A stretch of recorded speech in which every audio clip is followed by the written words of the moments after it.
Valeu, obrigado aí pela oportunidade. Boa noite a todos.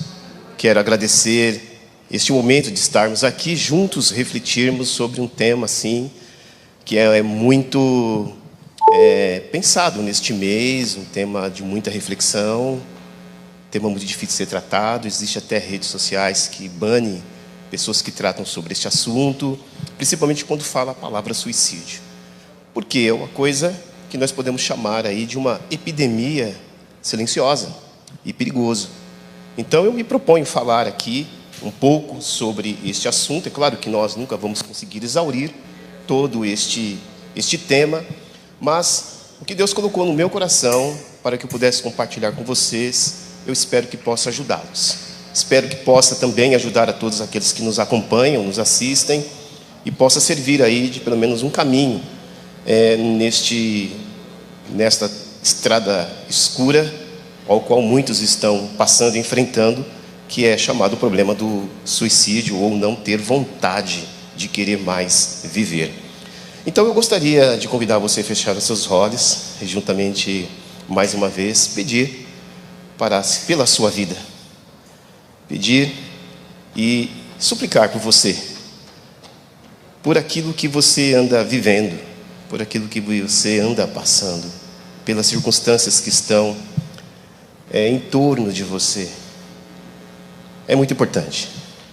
Muitos de nós estamos aparentemente bem externamente, mas espiritualmente talvez não, emocionalmente pior ainda. Então você pode fechar os seus olhos neste momento e pedir para que Deus cuide de você nesta hora. Eu tenho certeza que o Espírito Santo, com suas mãos poderosas, sua presença, como foi cantada aqui, dará sinais sobre sua vida. Pai, muito obrigado por este momento. Que a Tua palavra fale aos nossos corações. Em nome de Jesus. Amém. Ao falar sobre este assunto, eu peço licença a todos nesse sentido para de entrar num terreno tão sensível, tão delicado. Um tema que somente quem já passou, enfrentou isto, sabe quais são as marcas que ficam impregnadas, estigmatizadas ao longo de toda a vida. Não é fácil, extremamente não é fácil lidar sobre este assunto como se estivéssemos falando de um rolê, como se estivéssemos falando de algum problema comum. Estamos falando de um ato voluntário, unilateral, de alguém que deseja incidir contra si, atentando contra a sua própria vida. Então isto, com toda certeza, esta mensagem deve estar alcançando pessoas que, querendo ou não, já esteve à beira deste abismo, ou já pensou se lançar em algum momento de sua vida neste abismo. Até porque o suicídio ele pode ter várias origens, de diversos fatores. Aliás, quando eu penso sobre este tema, eu penso que pessoas aparentemente com grandes graus de sofrimento desejam terminar o problema de sua vida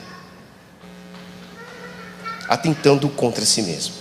E isso é muito triste. O sofrimento individual, o sofrimento sobre a vida de alguém, o que ele infringe, o que ele lança sobre os corações das pessoas, realmente é difícil de ser medido.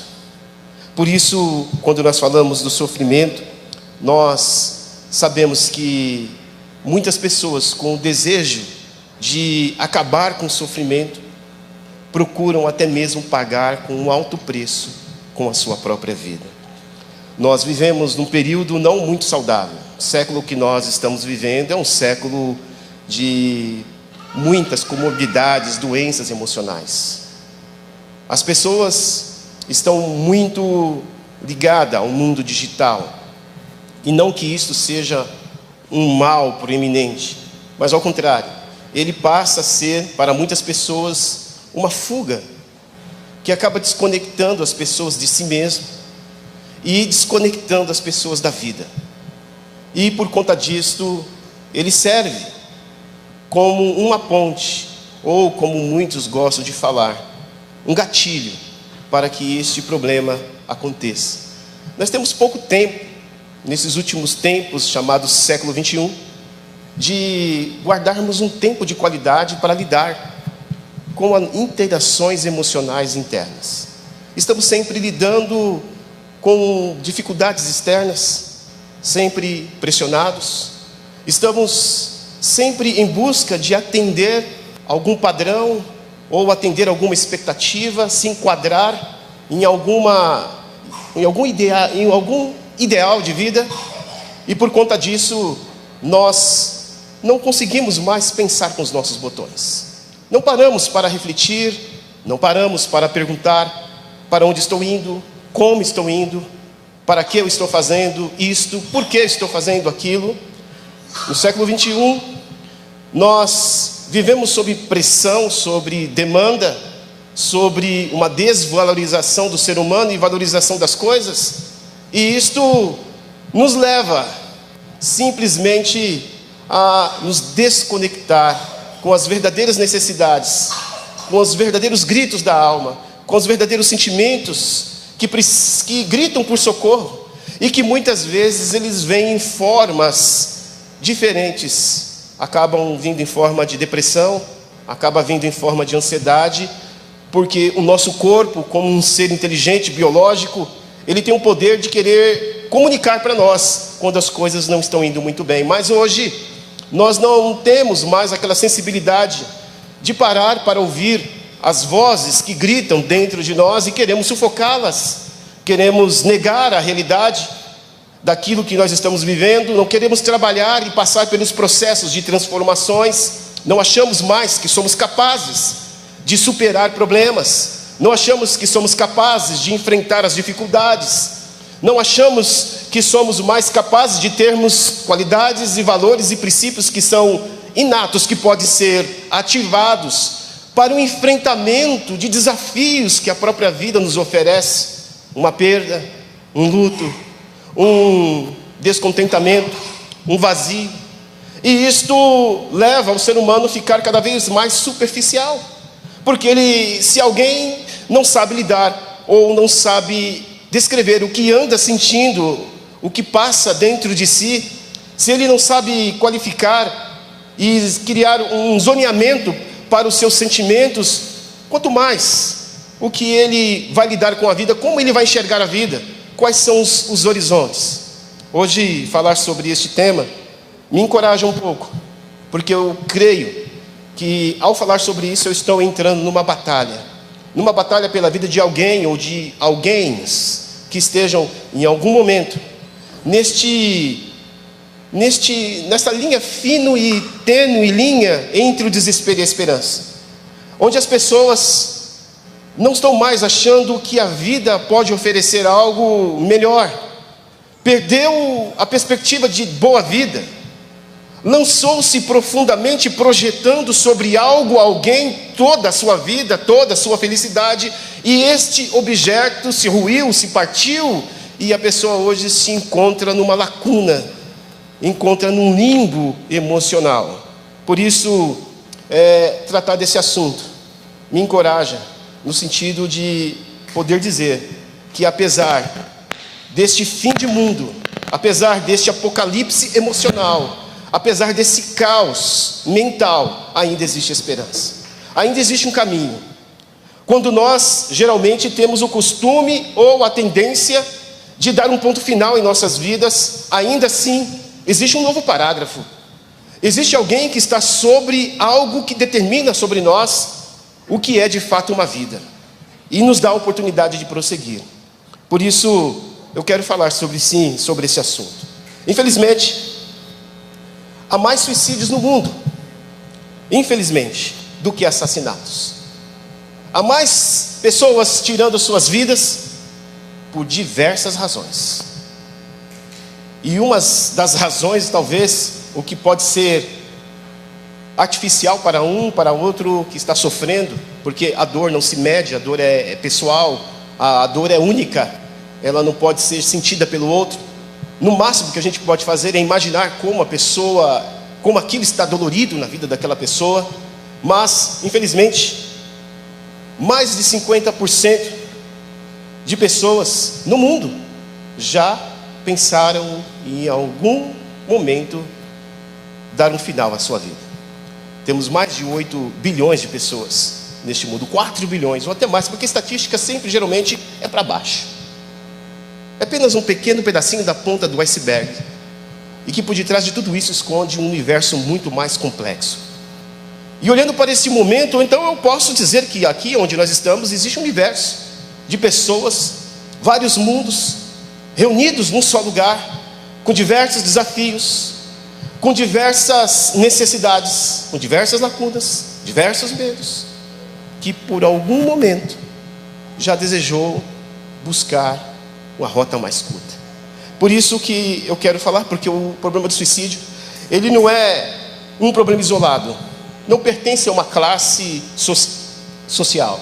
Ao contrário, ele é generalizado, atende e acontece em todas as camadas sociais, em todos os segmentos religiosos. O suicídio, ele tem estado em todos os lugares, inclusive no universo gospel, no universo nas comunidades evangélicas.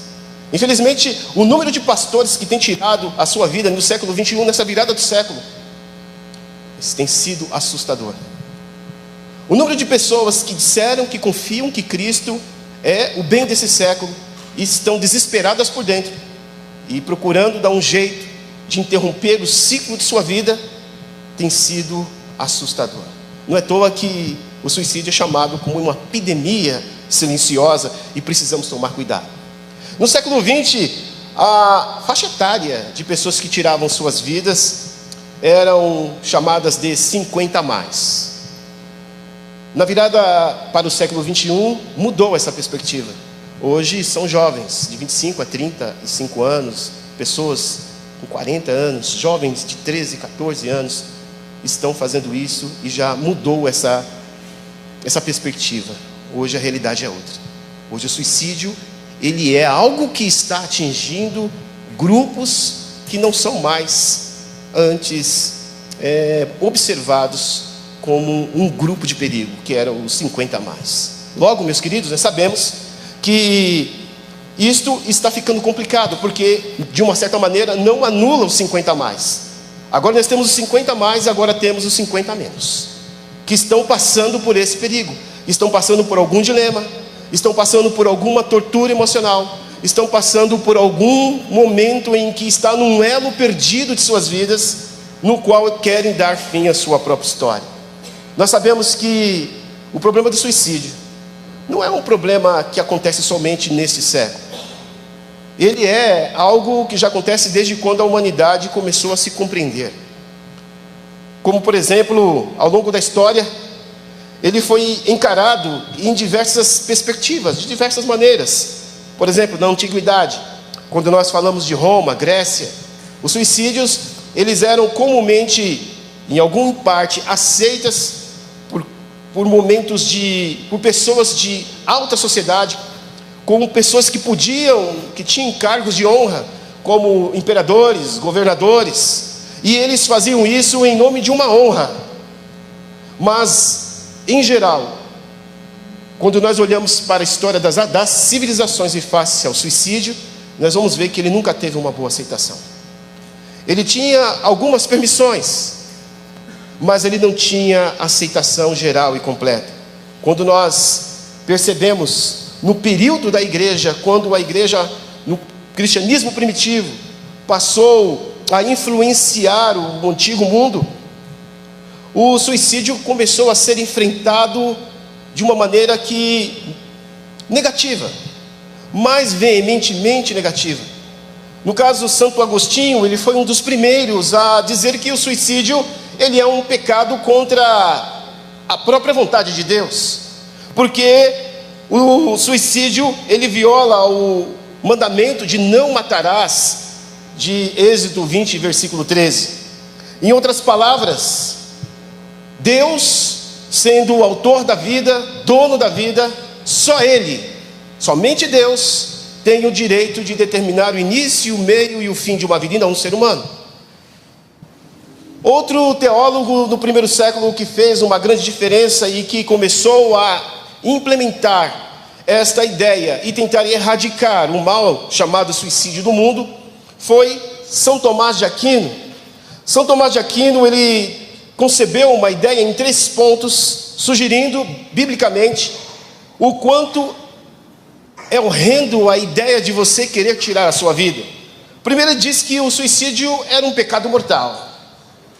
Segundo, ele diz que o suicídio ele era contra a ordem divina. E também o suicídio ele era um ato contra a sociedade, um ato de egoísmo da própria pessoa, porque uma vez tirando a sua vida, ele afetaria muitas pessoas que estão ao seu lado. Na Idade Média, nós vimos algumas pessoas, pelo menos o pensamento religioso daquela época, definia que pessoas que tiravam suas próprias vidas, elas não tinham direito a um funeral cristão. Suas famílias eram desonradas. Era uma vergonha naquele período. Mas com o advento do renascentismo, com a vinda do iluminismo, com a vinda do romanticismo, as ideias começaram a ser um pouco mais liberal a respeito disto. Como, por exemplo, David Hume dizia que as pessoas tinham direito e liberdade individual sobre suas próprias vidas e decidi-las sobre o que fazer com ela. Mas, com o advento do século XIX, começou a pensar no suicídio como algo extremamente grave, como algo de insanidade mental, como algo de condição emocional. No século XIX, foi implementado através da psicologia, através da psiquiatria, através da psicanálise, as ideias de estudos que elaboravam e afirmavam que pessoas que cometiam suicídio, elas não estavam em seu pleno ato de liberdade a ponto de querer exercê-la e poder livremente atentar contra a sua própria vida. Foi descoberto através de estudos e pesquisas que estas pessoas tinham um contexto emocional e condições comportamentais que davam a ideia de que essas pessoas estavam precisando de uma saúde mental. Já no século 20 e 21, isso começou já a ser mais fortemente implementado. Você sabe aquela história daquele jovem que tinha um carro amarelo, todo feliz aos seus 18 anos. Naquele belo dia, ele estava muito feliz no dia em que ele tirou a sua vida. Ninguém imaginava que ele ia fazer isso. E aí, a família começou a implementar uma campanha, porque eles acabaram deduzindo que se o seu filho havia acontecido este mal, isso poderia estar acontecendo, os problemas, as dificuldades, os gritos silenciosos, um não acompanhamento afetivo e efetivo dos pais, poderiam estar contribuindo para que isso pudesse acontecer. Então, eles começaram a fazer aquela campanha, e que chegou até nós, campanha do Setembro Amarelo. Mas antes disso, a ONU já havia considerado que o suicídio precisava, pessoas que tinham esse pensamento suicida, precisava de acompanhamento médico. Meus queridos, quando nós falamos sobre este tema, nós precisamos entender que o suicídio, ele está ligado a algumas principais causas e eventos. Por isso que é necessário que pessoas que estejam passando por algum momento difícil em sua vida, não se torne uma ilha, não se isole, não se esconda, de maneira alguma. Na verdade, eu gosto daquela frase, e é uma grande verdade, ninguém está sozinho. Mas o grande problema é que quando pessoas estão passando por transtornos mentais, ou pessoas estão tendo crises emocionais, quando elas estão passando por colapso, em que atinge a sua percepção, elas infelizmente acreditam que elas estão sozinhas. Mas uma das coisas que nós podemos perceber que estão muito envolvidas a causas de suicídio são os transtornos mentais, como por exemplo a depressão, a ansiedade, os transtornos bipolares, que têm causado desespero, causado impulsividade, sentimento de vazio e desespero. Pessoas que cometem suicídios muitas vezes estão ligadas e conectadas a traumas e estresse em sua vida, como por exemplo, um enfrentamento de um luto, um abandono, ou uma crise financeira, ou sendo perseguido por bullying. Isso tudo pode gerar dor emocional intensa. E geralmente as pessoas que cometem suicídio, geralmente estas coisas acompanham, estão em torno de suas vidas. O isolamento social tem sido um dos maiores vilões nesse sentido, porque a pessoa sente-se não percebida, sente que é um peso no mundo e acaba se isolando e tomando atitude. Muitas vezes nós estamos vivendo nessa cultura de hoje em que as pessoas, eu nunca vi as pessoas terem tanto contatos, as pessoas e ao mesmo tempo se sentir sozinhos. Por isso que muitos já definiram que a verdadeira solidão é estar sozinho, se sentir sozinho em meio à multidão. E isto é muito mais real do que a gente imagina. Eu sei que em algum momento de sua vida você já se sentiu sozinho. Porque eu já senti sozinho.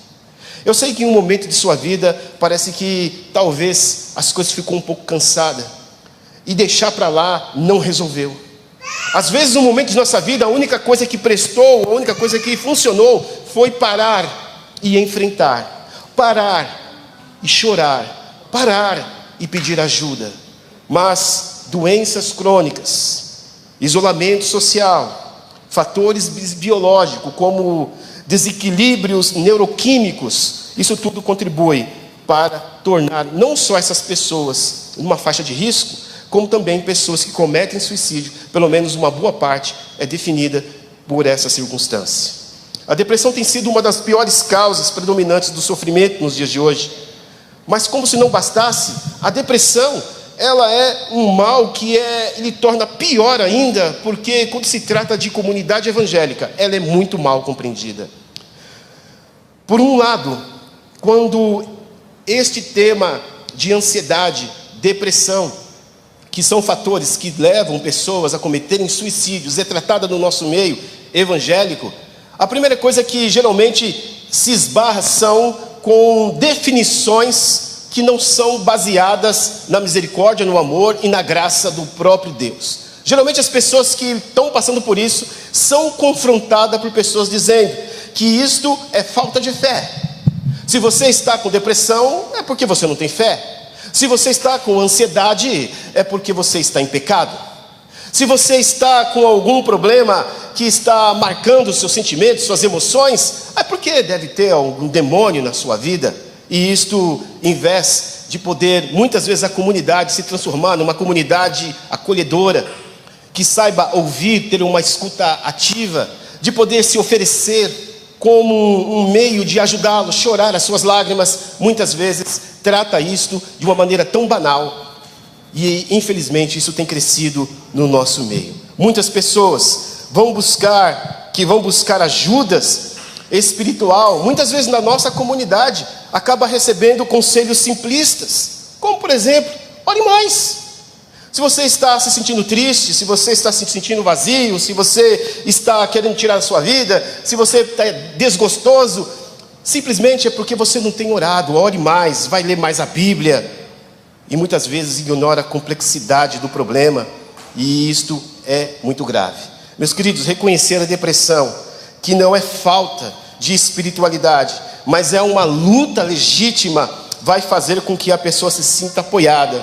E geralmente, quando ela é apoiada com a combinação de fé, apoio e tratamento, com toda certeza, a pessoa é conduzida para um caminho da cura. O único problema que nós estamos vivendo é justamente isso.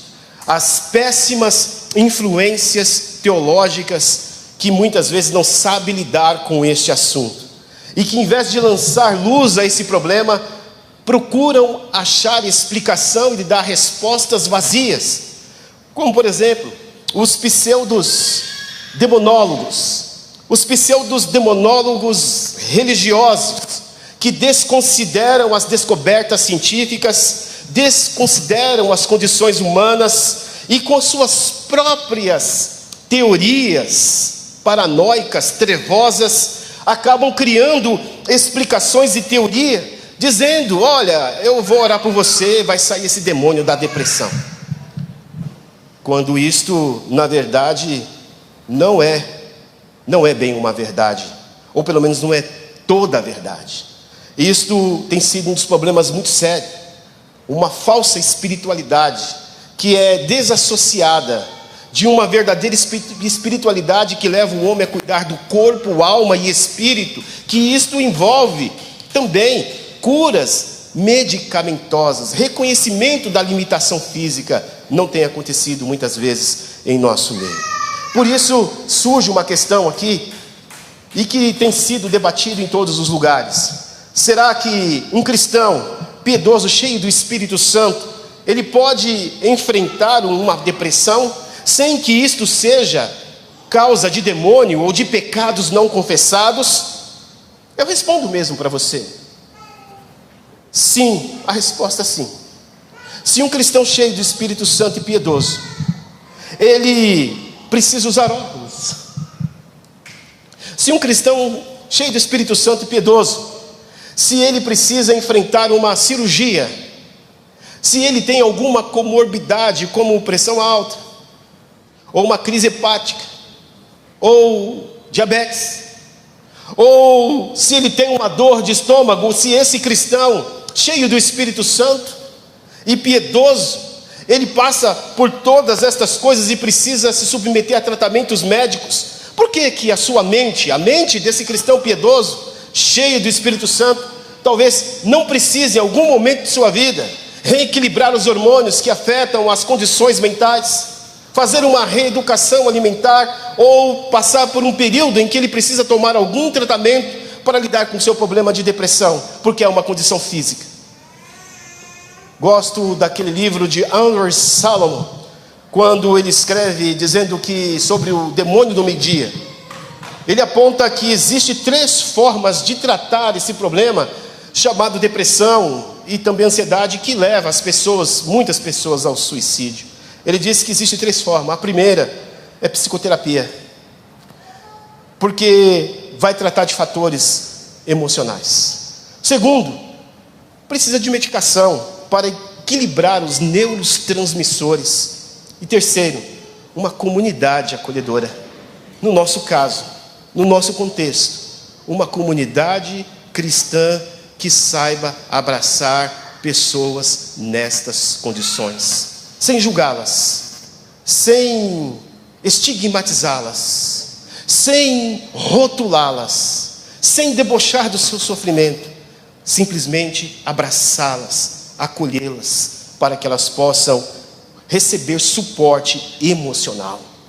Eu acredito, meu querido, que seja um erro sugerir para que alguém que esteja passando por uma depressão, ou sente vontade de tirar a vida, ou tem esta mania compulsiva por isto, seria um grande erro somente a pessoa dizer: você precisa ler mais a Bíblia e orar. É claro que isto é um conselho sábio, claro que é, mas da mesma forma, como eu não posso dizer para alguém que está sentindo uma dor forte no peito, dizer para esta pessoa: ora que esta dor do peito vai passar, sem antes eu tomar cuidados preventivos e socorrer essa pessoa.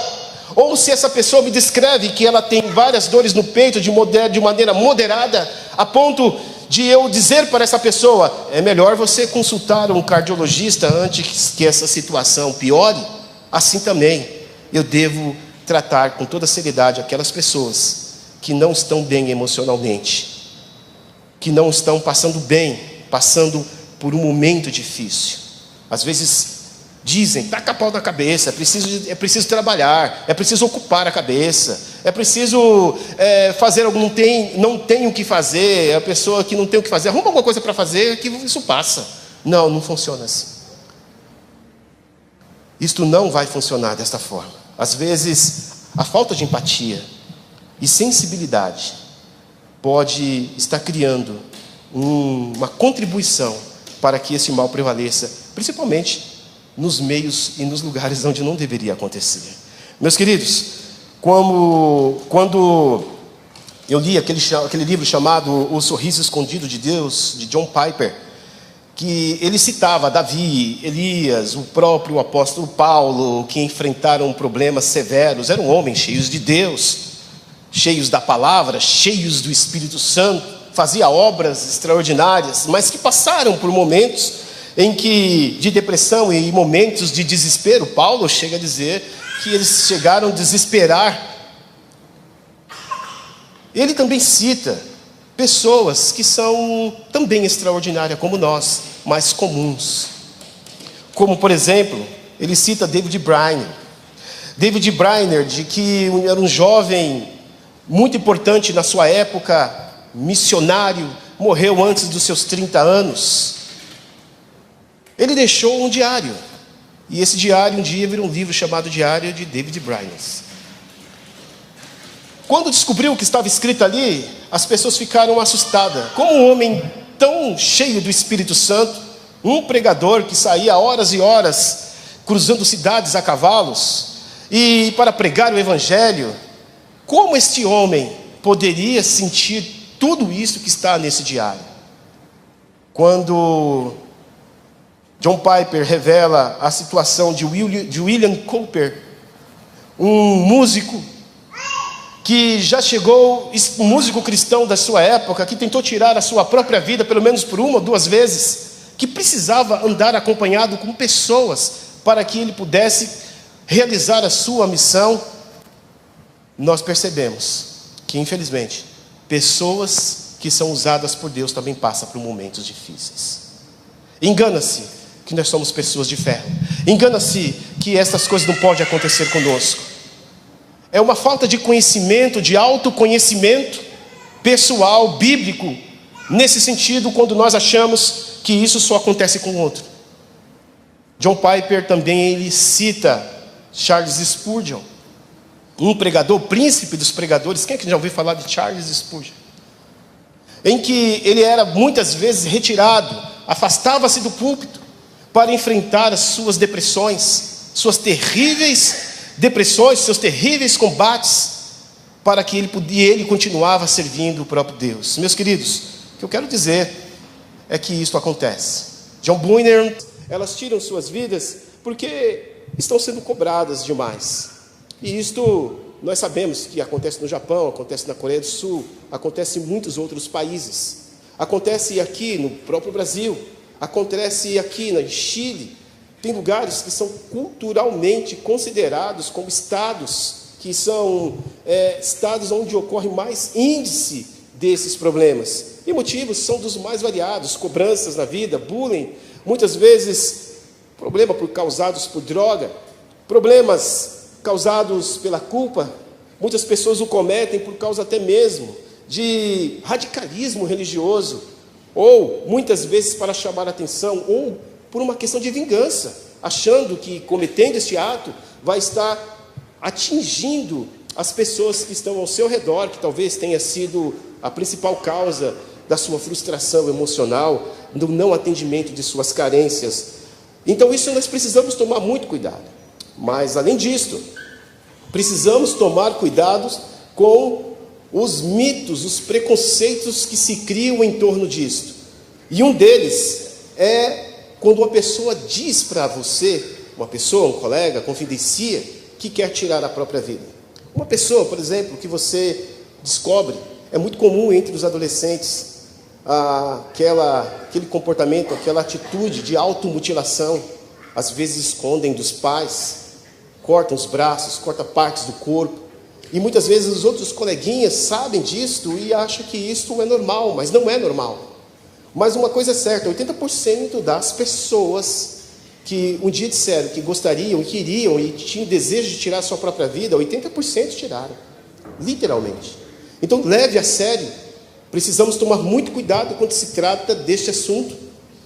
Outro mito ou outro preconceito que geralmente as pessoas precisam se alarmar quando se trata de suicídio, é que engana-se que somente pessoas que têm problemas mentais vão tirar as suas próprias vidas. Ao contrário, muitas vezes a pessoa não esteja passando, talvez a pessoa não esteja passando nenhum problema mental, e geralmente acontece a incidência de tirar a sua própria vida. Outras pessoas julgam dizendo que quem tira a sua vida é porque não tem temor de Deus, quando na verdade precisa ser olhados com olhares mais misericordiosos antes de criar esse tipo de afirmação.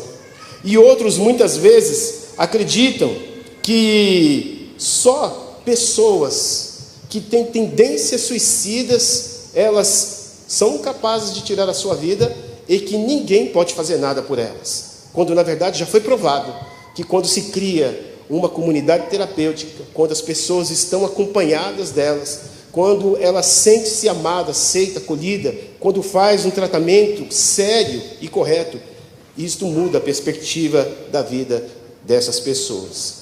O suicídio, meus queridos, ele tem alguns argumentos mentirosos, mas por algum motivo, pelo fato da pessoa estar muito suscetível, acaba acreditando.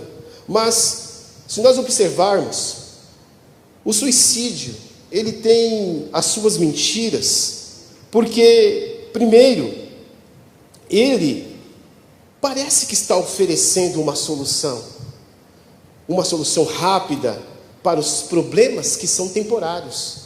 Já começa a mentira por aí. Como é que você vai tomar uma decisão definitiva para um problema temporário? É claro que muitas pessoas afirmam, as pessoas que cometem suicídios, elas não querem acabar com as suas vidas, elas querem acabar com os problemas que estão em suas vidas e muitas vezes não sabem como. Mas existe uma mentira, porque de uma certa maneira ela é convencida, e convencida por essa grande mentira. Para o argumento ético, o suicídio é uma mentira, porque do ponto de vista ético, o suicídio ele é uma violação à dignidade da pessoa humana. Eticamente falando, todo ser humano, ele, independente da sua circunstância, classe social ou que esteja passando, ele possui um valor intrínseco que não dá para calcular. Em outras palavras, alguém que acaba cometendo este ato, ele acaba implicando, dizendo, olha, minha vida perdeu o valor, quando na verdade não é isto. Para o argumento sociológico, o suicídio é uma mentira, porque além de ele causar um impacto, ele quer dizer de uma maneira muito pessoal, de que a minha vida não importa para as outras pessoas, eu sou um peso, ninguém se importa comigo, quando na verdade é uma mentira, sem contar que impacta as pessoas que estão ao seu lado. Foi feito um estudo nos Estados Unidos que afirma que para cada uma pessoa que comete este ato, 135 pessoas são atingidas indiretamente. Por isso que é chamado de uma epidemia. Por isso que muitas vezes só paramos uma vez por ano para pensar, para não criar comportamentos coletivos. Sem contar, meus queridos, que existiam aqueles jogos mortais, baleia azul e outras brincadeiras de internet, que acabou levando várias crianças, adolescentes, jovens a cometerem suicídios. Isto é uma epidemia. E para o argumento sociológico, é uma grande mentira. A ideia de se sentir um vazio, a ideia de se sentir culpa, a ideia de estar passando por um luto, não vai, em outras palavras, você ainda não perderá a importância apesar dos problemas que você está passando. Para o argumento teológico, o suicídio também é uma mentira, porque ele nega simplesmente a verdade central da fé. A vida é um presente de Deus e somos criados para a sua glória, e quando se trata da perspectiva de Deus para a nossa vida, se nós olharmos para Jeremias 29:11, Deus diz de maneira muito clara que Ele tem planos de vida, planos extraordinários para nós, não planos de morte. Ele tem solução, dizendo que Deus tem e promete uma esperança, uma paz para o futuro. Por isso que é uma mentira. Quando nós olhamos para esses argumentos, nós vamos perceber que eles vão mostrar que tanto a ideia de você tirar a própria vida não vai ser tão sustentável, porque, infelizmente, nada justifica a ideia de você tirar a sua vida. Quando eu olho para a própria linguagem biológica, nós vamos perceber que, enquanto muitas pessoas estão com a sua mente afetada, querendo interromper o ciclo, o curso de sua vida, o seu corpo não. O nosso corpo, ele é uma dádiva divina. E por ser uma dádiva divina, nós também não podemos atentar contra ele, impedindo e proibindo ele de viver. Nosso corpo está sempre em pleno estado de vida, um processo de ebulição, de uma interação direta, em perfeita harmonia. O nosso corpo, ele é um sistema que é um sistema biológico complexo, incrível, mas incrivelmente resiliente. Quando nós olhamos para o nosso coração, o nosso sistema cardiovascular, ele bombeia, ele nutre cada célula. Enquanto nós estamos tristes, chateados, achando que estamos num beco sem saída, ele trabalha incessantemente. Por dia, um coração bate 100.000 vezes. Então são 100.000 motivos para que você continue vivendo.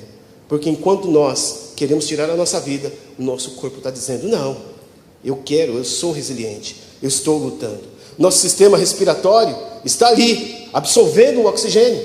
Enquanto muitas vezes nós estamos chateados, nosso corpo está tomando o ato de trazer vida às nossas células. O nosso sistema nervoso central, que é o grande responsável pelo controle do corpo, pelos regulamentos de cada ação, de cada pensamento.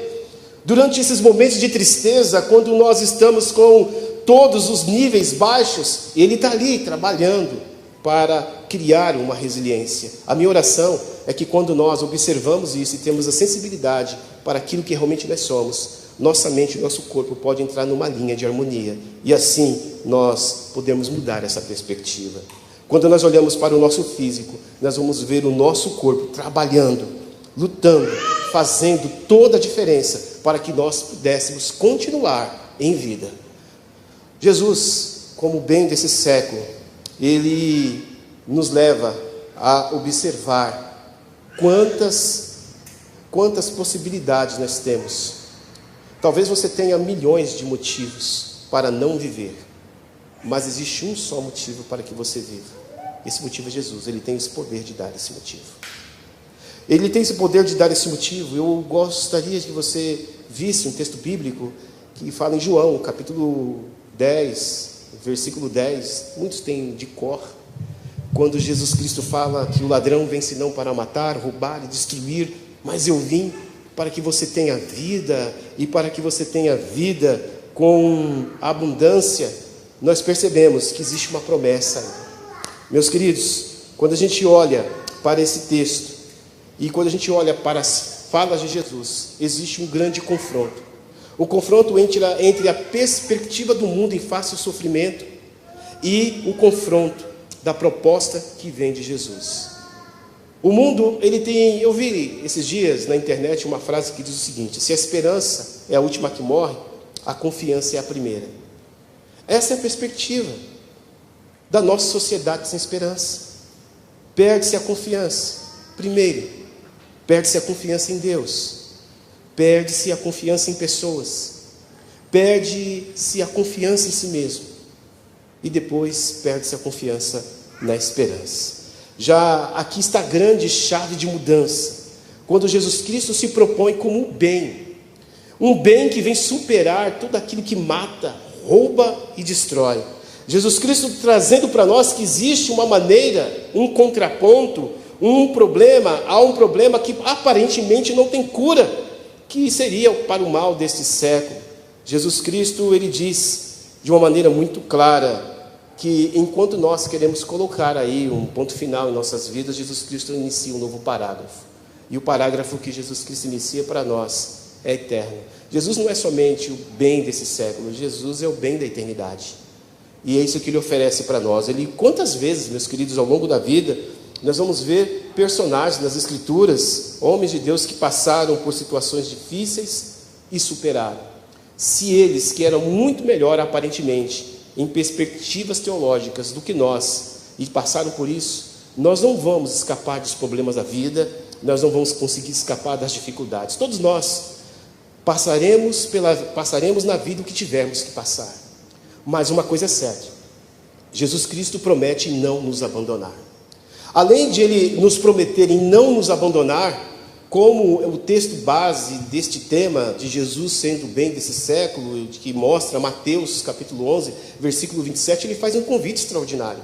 Ele pede para que você venha até Ele, você que está cansado, você que foi roubado, você que tem alguma coisa na sua vida que foi morta, algo que foi destruído. Você está cansado, você talvez está cansado de viver, você não tem mais esperança, você acredita que não existe mais um outro passo a ser dado. Jesus Cristo fala: não, eu sei tratar disso. Jesus Cristo se propõe a ser o médico da alma. Jesus Cristo se propõe a ser o seu terapeuta. Jesus Cristo se propõe a ser a sua bússola neste labirinto sombrio em que você está passando, ou que muitas vezes nós queremos nos encontrar por conta de situações difíceis. Nós sabemos, meus queridos, que o mal do suicídio, ele grita, dizendo que através da dor é bom colocar um fim na vida. Mas Jesus Cristo, ele sussurra nesta noite. Ele diz: olha, você pode vir a mim. Você vai ver, vem a mim. Se você vir a mim, eu vou te dar uma vida abundante. Algo extraordinário vai acontecer. Meus queridos, só a vida supera a morte. Só a vida supera as propostas que nos leva a ter uma vida de comorbidades emocionais, relacionais. Jesus Cristo, ele já provou isto. Ele já provou, porque ele não só nos convida, mas ele pede para que nós olhemos para a cruz. E olhar para a cruz de Cristo não é somente um lugar de dor, mas é um lugar onde a dor encontra esperança. Porque Jesus Cristo, ele morreu, levou a nossa dor, levou aquilo que nos mata, mas ele ressuscitou. E hoje ele está vivo, ele está entre nós e fala aos nossos corações. E ele é o autor da vida.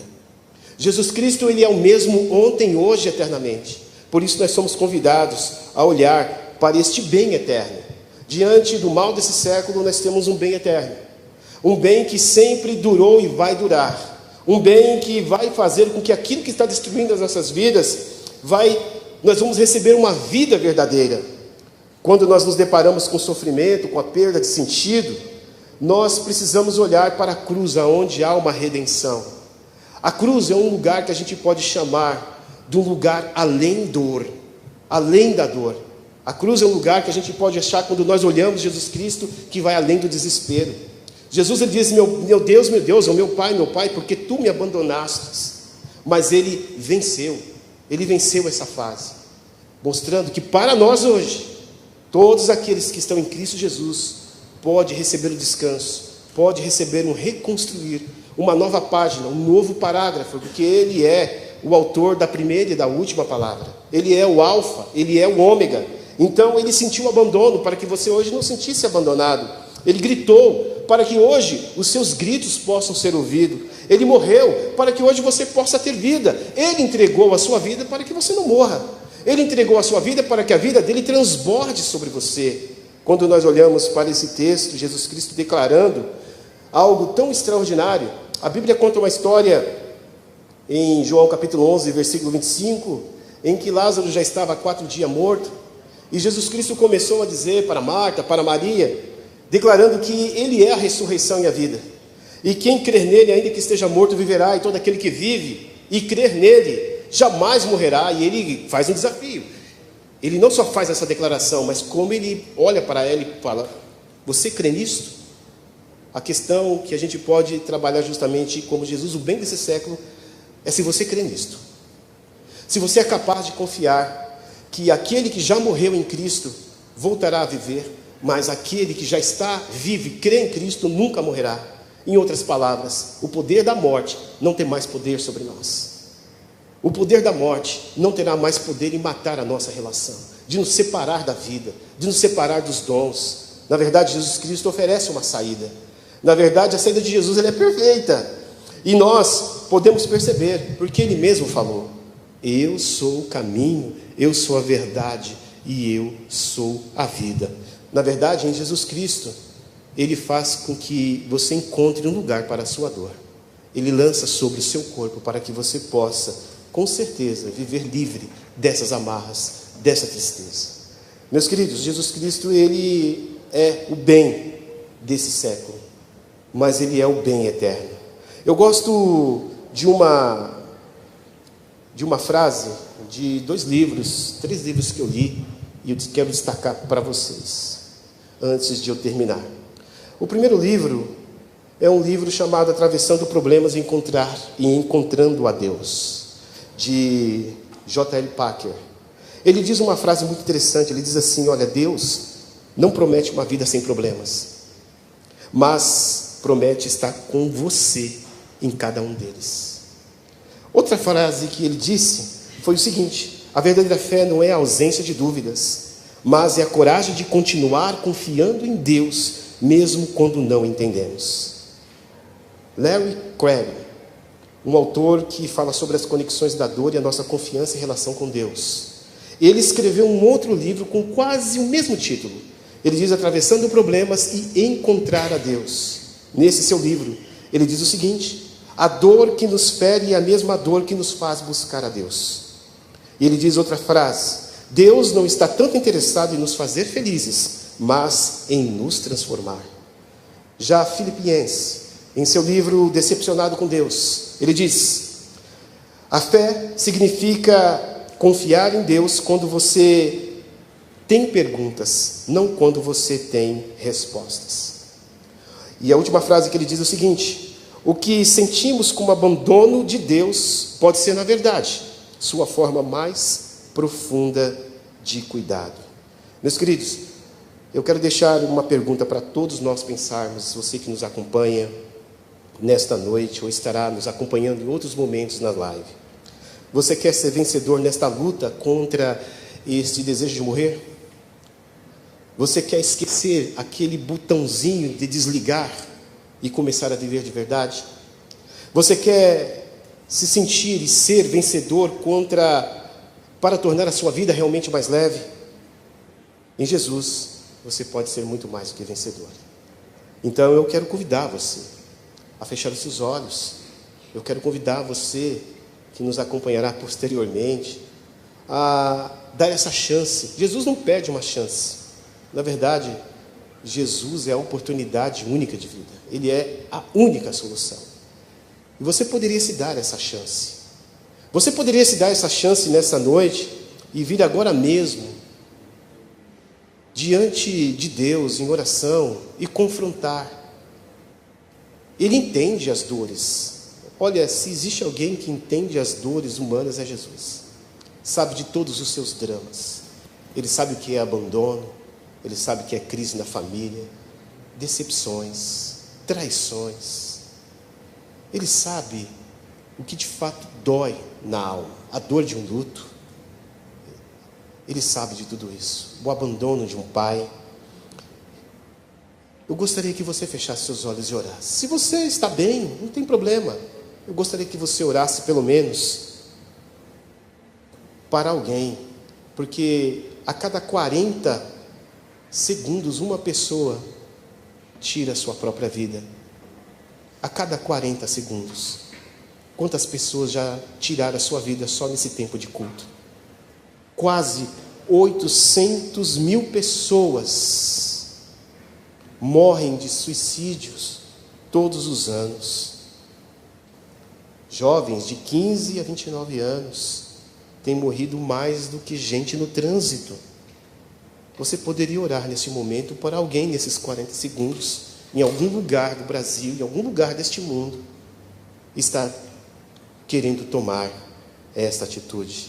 E por mais solitário que seja esse ato, ele infelizmente atinge amigos, colegas, deixa um rastro de culpa, de ressentimento, de resignação e uma grande interrogação, porque esse ato não é um ato de coragem, é somente um ato de fuga.